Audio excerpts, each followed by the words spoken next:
first I want to thank you for having the opportunity to sit down with me. I know how hectic your schedule could possibly be. Thank you for waiting. Okay. No problem. So, could you first tell me a little bit about yourself and what exactly you do here at Questionnaire University? Okay. Well, my name is Valerie Staff, and I'm a connectivity coordinator at Questionnaire University. This role is very, very helpful and good to my heart because I too am a product of CAU. So I get to make a list of everything I used to want as a student and kind of make it happen for the current students here. Oh, that's actually very, very great. And actually, and I'm pretty senior year. But, and you graduated Victoria? Yes, summa cum laude, valedictorian, praise the Lord. Valedictorian, I'm sorry, I almost, It's okay. I'm taking away your glory.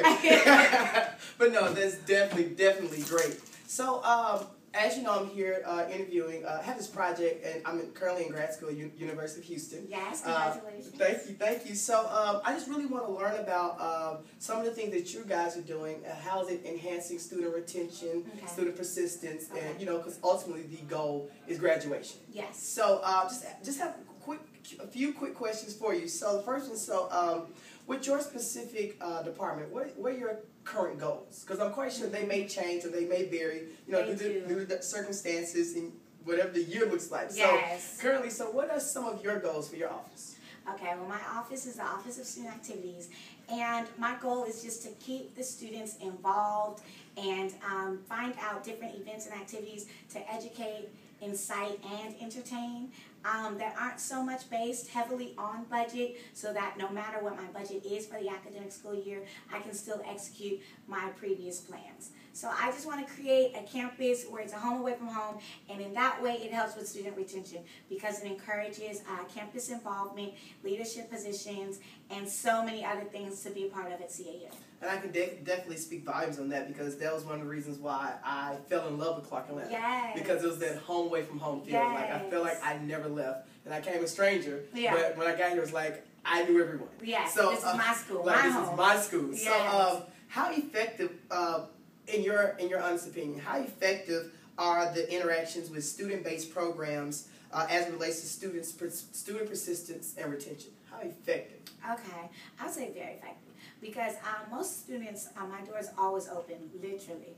So most students come to me in the beginning kind of feeling like they want to transfer closer to home or leave Clark Atlanta based on them not feeling involved, them feeling like outsiders looking in, not having anything productive to do once outside the classroom. And so I think that's the heart of student activities. We provide extracurricular activities that can lead to leadership positions and also just make you feel like you have friends, and then your friends become your family, and you're one of the people inside the big circle begging people to join in. So hopefully that again helps with student retention, and that's my goal that hopefully never changes. Oh, well, I think that's a very, very strong one, and I can tell that you're very, very passionate about it. So I know you also, in one of your duties, of which I'm quite sure you have millions of them, you work hand in hand with student government. Yes. So I was just wondering, because I know that you guys are responsible for just putting on activities, you know, for the campus. Yes. But SGA, they have the vice presidents. Yes. They are over the CCO, the Council of Charter Organizations. Yes. So I just have,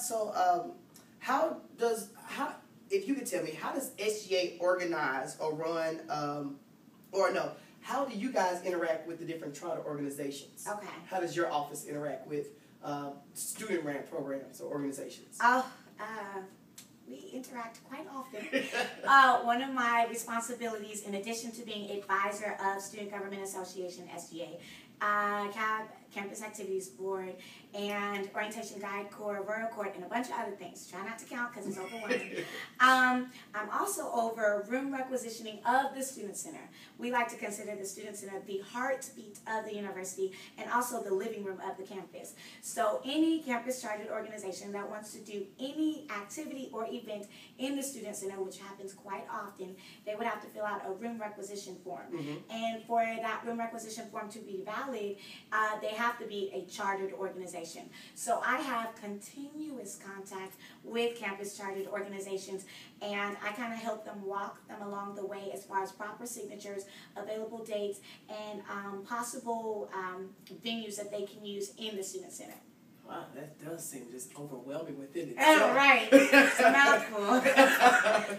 So, with these organizations and then the different programs that your office offers, I know a lot that comes into question will be funding and budgeting, and I know that's a major concern. I know, and I also had the opportunity to speak with the SGA president, and I do understand that they allocate funds for charter organizations. Yes. But I was going to ask you, what is the formula used to allocate funds for SGA? Well, I would say that everything is based on student retention and incoming class size. So for the university to run as a whole, salaries, pay the bills, and all that good stuff, we need to have X amount of students. So we wait until all of our students are enrolled for that particular school year, and then our finance department can distribute the funds on how much Student Government Association has for the school year and how much SGA can also spend for homecoming. So it is always based on student enrollment, just because it is better to be in the green and not in the red and never overspend. So we wait until our numbers come in so we can have an accurate account of our finances. And I was just wondering, so if you were to rate the success of the formula from 1 to 10, 1 being not successful and 10 being very successful or the most successful, how would you rate it? Honestly, I'd give it a 10. I'm quite comfortable with the formula of wait and see versus hope and pray. So we will wait and see how many students we get versus us overspending, hoping and praying that we have enough students to take us there. So I think that it's better to underspend than overspend and have that cushion. Because as a university, not only are we teaching how to make financially wise decisions, we must let our actions reflect that as well. So I think it's better to wait and see and just hope and pray that they come. Understood. I only have just one more question for you. As it relates to, as the major theme here is student persistence, student success, if there's one thing that you could see change, if there's one change that you could make immediately, you know, in order to help evolve, you know, because we're constantly growing, constantly changing. In order to help evolve this institution, this very fine institution, what would it be and why? Well, Clark Atlanta University is currently in the process of going green. So when the red, the black, and the gray go green, I'm so excited. And that basically means that room requisitioning process is a lot of campus chartered active organizations. And they want to do something every day of the week, every minute of the hour. And our current formula is the requisition form. And it would be great if we can continue to be progressive in this day and age and maybe make that an electronic available copy and submit it electronically and have everything be green instead of just some things here and there. Understood. Well, again, I would like to thank you so much for giving me your time. Anytime. And it was great. And I love you, Sean. You are awesome. Yes. Call me if you need anything. I will. Okay.